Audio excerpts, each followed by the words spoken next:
un podcast de Cooperativa. Este es el podcast de Lo que queda del día, una presentación de cooperativapodcast.cl, otra forma de escuchar. Hola, gracias por acompañarnos en este capítulo del podcast de Lo que queda del día. ¿Viste? Los índices de pobreza bajaron y hay un nuevo método bien destacado que puso al día la manera de medir la pobreza en el país. Tuvimos una conversación muy interesante sobre eso que te voy a contar más adelante.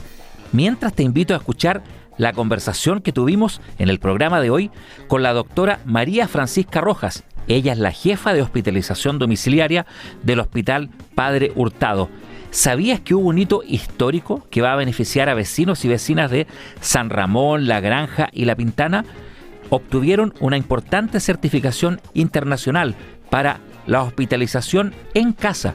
Y esto es lo que nos dijo la doctora María Francisca Rojas. Mira, hospitalización domiciliaria partió el año 2010 como un piloto después del terremoto para tener más camas hospitalarias. Se partió con un cupo muy chiquitito con capacidad de 15 pacientes y ya después de 15 años atendemos lo que es el equivalente a 150 pacientes todos los días, 120 camas. Y eso es una satisfacción muy alta porque atendemos tanto pacientes adultos como pediátricos con patologías agudas. Los llevamos directamente desde los servicios de urgencia o altas precoces de hospitalización convencional. ¿Cómo funciona el sistema respecto a la relación con los pacientes, con relación a las familias también de las comunas en las cuales están ustedes? Mira, nosotros estamos con la población de San Ramón, La Pintana y La Granja. Somos parte del Hospital Padre Hurtado. Y en el fondo, cuando uno ve que un paciente se puede mejorar en la casa y hospitalizar en la casa, uno hace un ingreso en el mismo día, tenemos un promedio de 10 ingresos al día, y luego ese mismo día se le lleva todo el equipamiento a la casa de nuestras comunas de San Ramón, La Pintana y La Granja, y se va desplegando todo el equipo multidisciplinario que va a atender a los pacientes. Ahí tenemos médicos, hay médicos internistas, hay pediatras, médicos generales, tenemos enfermeras, técnicos paramédicos, kinesiólogos, fonoaudiólogos, nutricionistas, y también ahora se unió una químico farmacéutico, además de los trabajadores sociales que tienen un rol súper importante.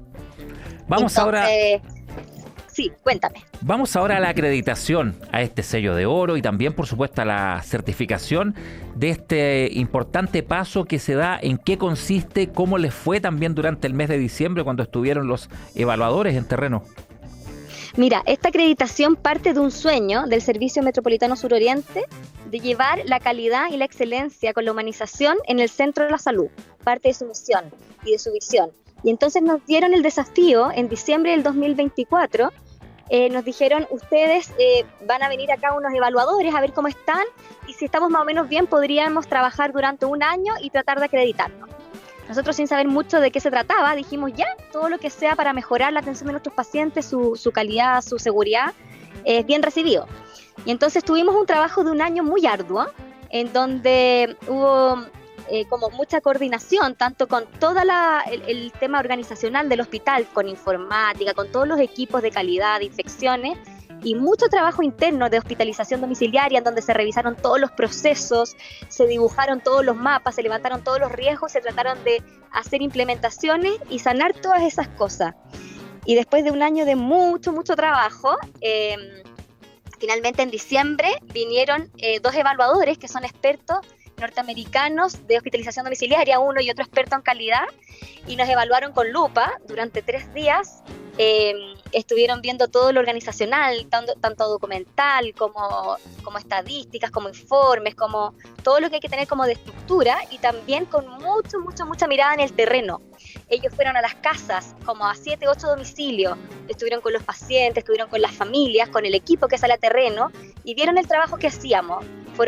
Vieron también nuestra visita multidisciplinaria. Nosotros todos los días de la mañana conversamos cómo está cada uno de los pacientes y vemos si su evolución es buena, qué necesita, se modifican indicaciones en la ficha clínica electrónica, y en el fondo ellos vieron con sus propios ojos todo el proceso. Estos eran americanos, habían 2 traductoras y era un proceso muy estricto, muy normado.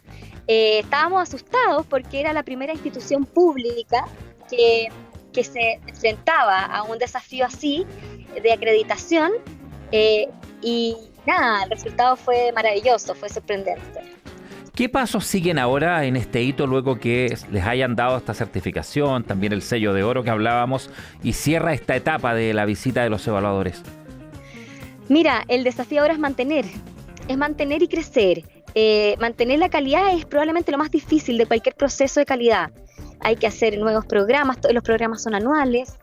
Hay que mantener como la noción del riesgo de la atención de salud en todos los funcionarios. Hay que atender las ganas de siempre atender con mucha humanidad, con cariño, con disposición de servicio y crecer. Tenemos proyectado poder enfrentar este 2026 con hospitalización domiciliaria psiquiátrica. Hemos partido con algunos casos y ahora necesitamos el equipo, y también hospitalización domiciliaria con quimioterapia, que es una necesidad. Hoy día faltan sillones de quimioterapia y nosotros podemos hacer de manera segura algunas de estas prestaciones en el domicilio. Doctora, cuando se señala, cierto, que es un hito histórico, y usted acá nos ha explicado todo este proceso, y el rebote hacia la ciudadanía, a los vecinos y a las vecinas, en este caso de San Ramón, La Granja, La Pintana, ¿qué efecto tiene en estas personas que esto se haya logrado llevar a este nivel? Mira, esta es una satisfacción de todos. O sea, yo creo que estamos todos en fiesta, las 3 comunas, porque hospitalización domiciliaria tiene una rama muy fuerte, que es todos los funcionarios de salud, pero el otro 50% es la comunidad. Nosotros entramos en las casas de los pacientes, en su intimidad, y les enseñamos. Es la familia, son los vecinos, son los que dan la atención del cuidado directo. Ellos dan la alimentación, ellos dan toda la medicación vía oral, y nosotros tenemos un fuerte programa de educación y de formación. Tanto así que este año, gracias a una beca que recibimos de Chile Valora, certificamos a 73 cuidadores como cuidadores primarios. Son personas que destacaron en su conocimiento, aprendieron, nosotros los formamos aún más, y ahora ya están acreditados y pueden ellos hacer cuidados básicos ya remunerados, y eso es una cosa maravillosa, porque la hospitalización domiciliaria se mete en las poblaciones. Ellos nos cuidan, ellos nos protegen y ellos son parte de la atención.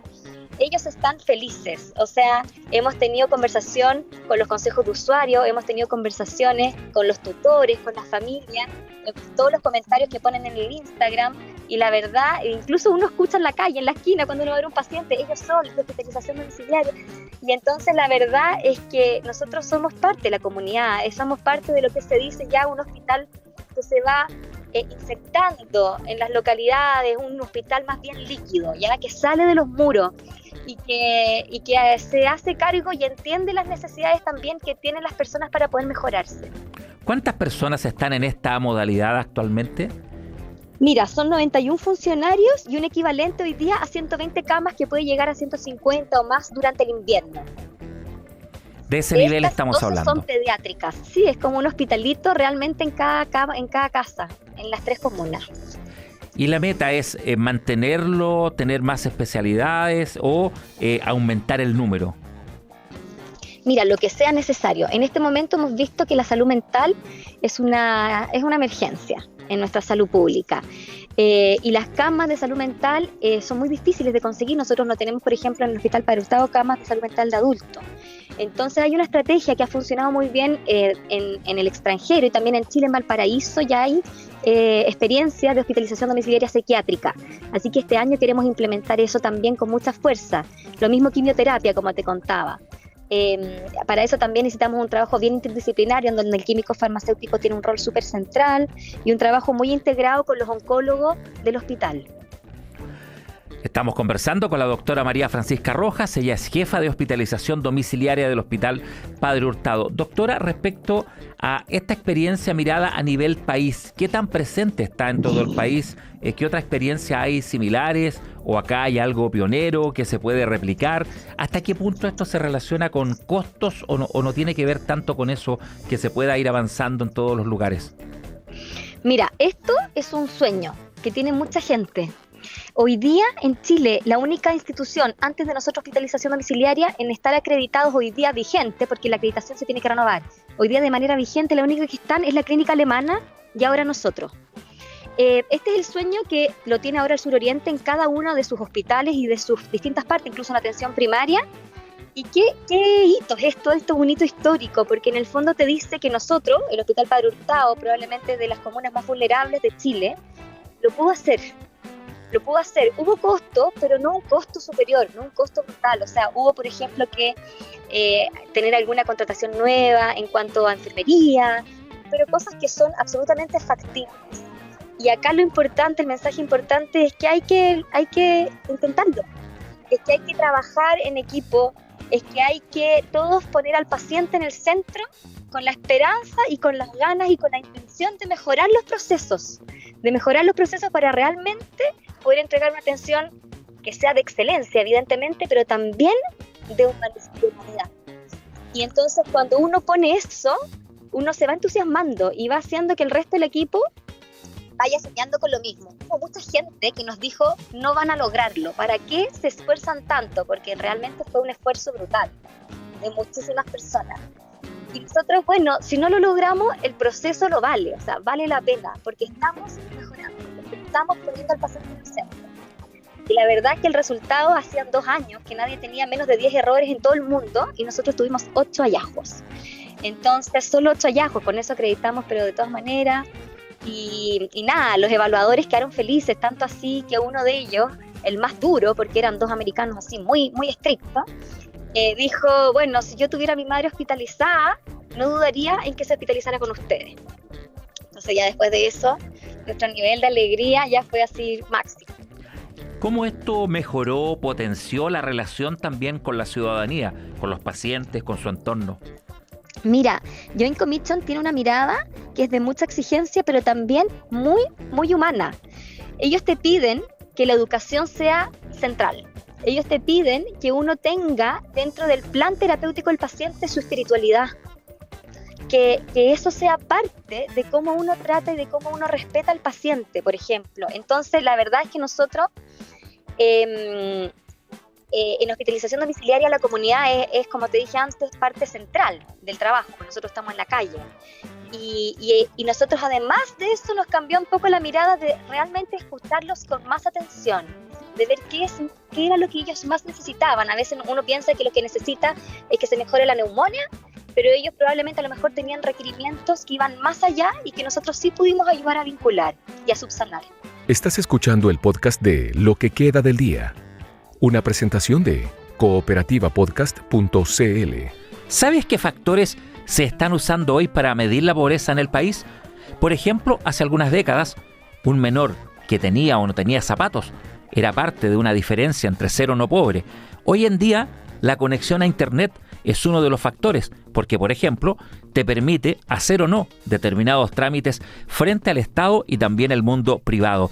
La encuesta CACEN arrojó un descenso en la pobreza ya con un nuevo instrumento de medición.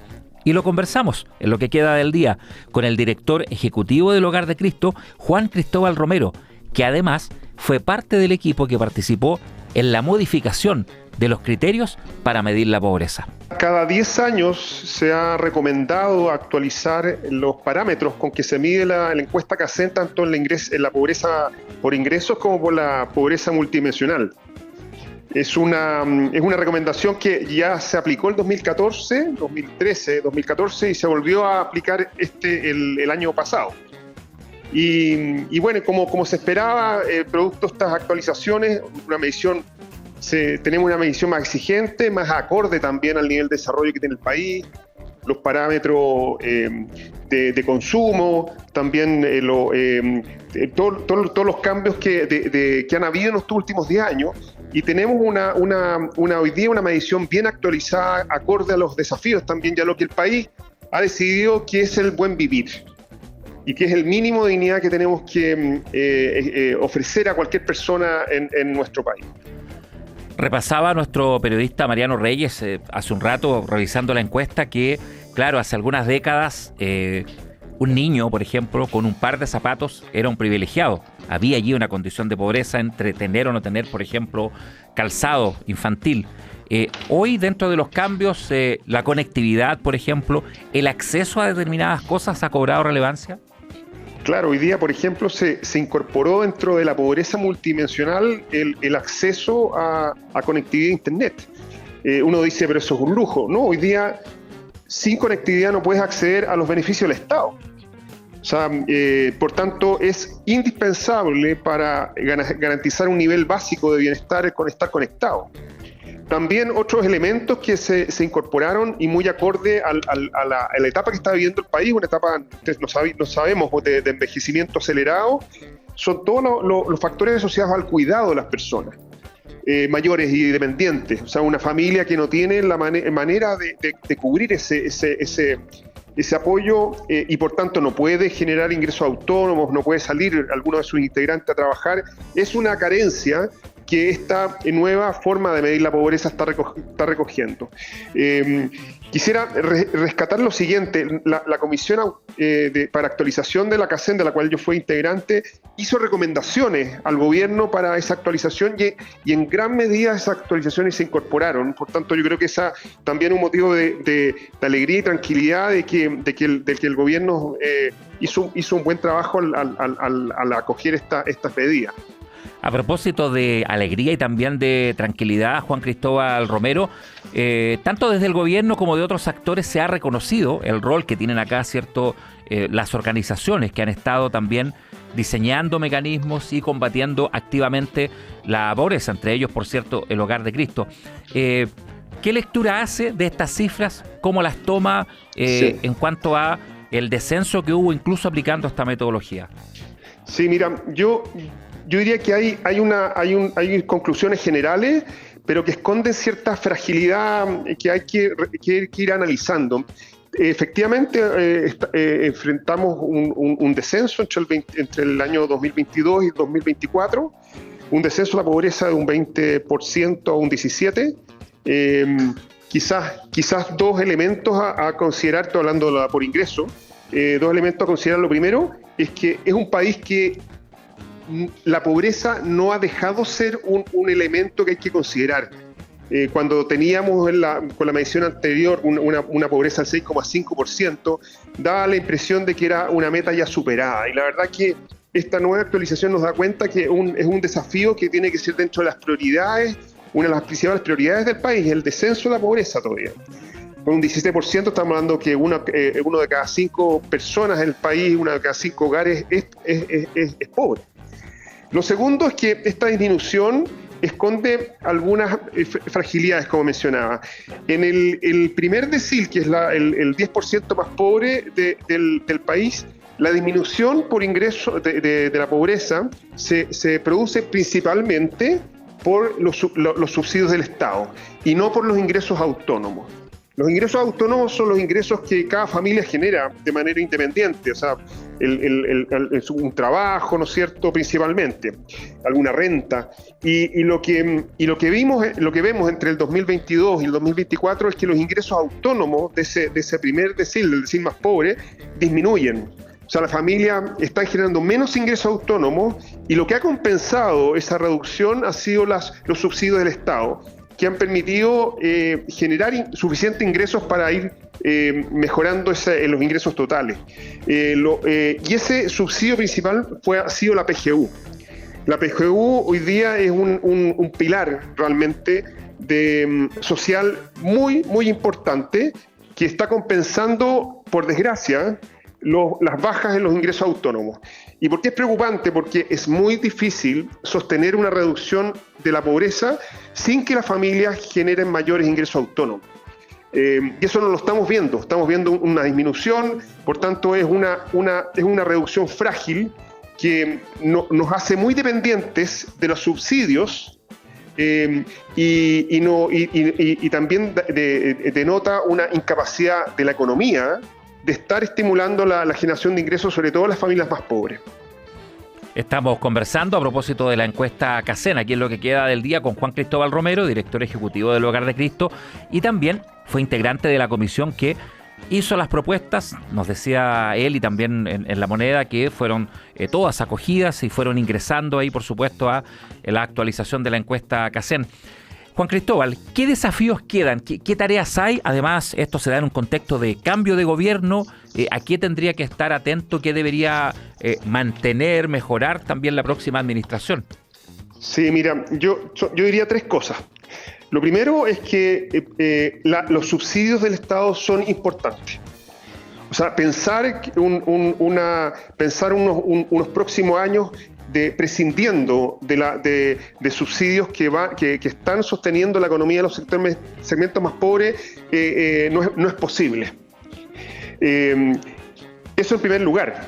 Lo segundo es que es imprescindible empezar a potenciar los ingresos autónomos de las familias más pobres, las familias que generen su ingreso, y eso pasa por varias vías. Por ejemplo, que aumentar los programas de cuidado de personas mayores o personas con discapacidad, o de niños también, que están hoy día al cuidado de sus madres o hermanos, y eso está imposibilitando a esa familia de generar ingresos, porque tiene miembros, integrantes que están dedicados a ese cuidado. Programas tales como la Sala Cuna Universal, programas de cuidado, de apoyo a las cuidadoras o de apoyo domiciliario para personas mayores son súper importantes en los próximos años para liberar fuerza de trabajo que aumente la ocupación en esa familia y genere ingresos extra. También medidas en torno a estimular la formalización, aumentar las competencias de los jóvenes de tal forma que se ingresen rápidamente al mercado laboral. Va a ser indispensable estimular el empleo. Yo creo que ese va a ser un desafío muy, muy claro en los próximos años. Y en tercer lugar, yo diría que tenemos hoy día, este gobierno tiene el privilegio de entrar con un mapa de la pobreza, como pocas veces como no lo habíamos tenido hace 10 años. Tiene mucha información que le debiera permitir orientar correctamente, eficazmente, eficientemente la política, sus políticas sociales. Hay una riqueza hoy día que te está entregando la CACEN en materia desde territorialmente, pero también desde el punto de vista de las personas, las carencias que tienen las distintas familias, que debiera ser un buen orientador para definir si los programas, qué tipo de programas tenemos, qué mejorar, qué corregir, qué incorporar, qué sacar también, porque seguramente hay programas que hoy día no están siendo redundantes, no están dando, no sé, han sido la efectividad. Entonces, esa información que tiene animaría al gobierno entrante que la utilice de manera eficiente y efectiva para acelerar también la reducción de la pobreza que todos anhelamos. De acuerdo a las propuestas realizadas durante la campaña del presidente electo, ¿usted advierte algo que pueda potenciar esta tarea o también, por el contrario, algún riesgo de que algo se pueda perder? Mira, yo diría que vimos pocas oportunidades a todos los candidatos de hablar de pobreza. Fueron oportunidades muy puntuales y porque quiero decirlo así, daba la impresión con la información disponible que ese era un tema superado. Yo creo que es la oportunidad que tiene hoy día el gobierno entrante de poder mirar estos datos, actualizar también sus propuestas, sus planes en materia, por ejemplo, de empleo informal, en materia de apoyo y cuidado a personas mayores. Vuelvo a insistir en aquellos elementos que yo veo como claves para la estimulación del empleo, de los ingresos autónomos y también el bienestar de las personas mayores, que estamos en un país envejecido. Que quizás, o sea, que no vi tan claramente plasmado en los debates presidenciales y no solamente del candidato que fue electo, sino me refiero a todos, porque en general las propuestas estuvieron mucho más concentradas en seguridad, ¿no es cierto?, y en migración.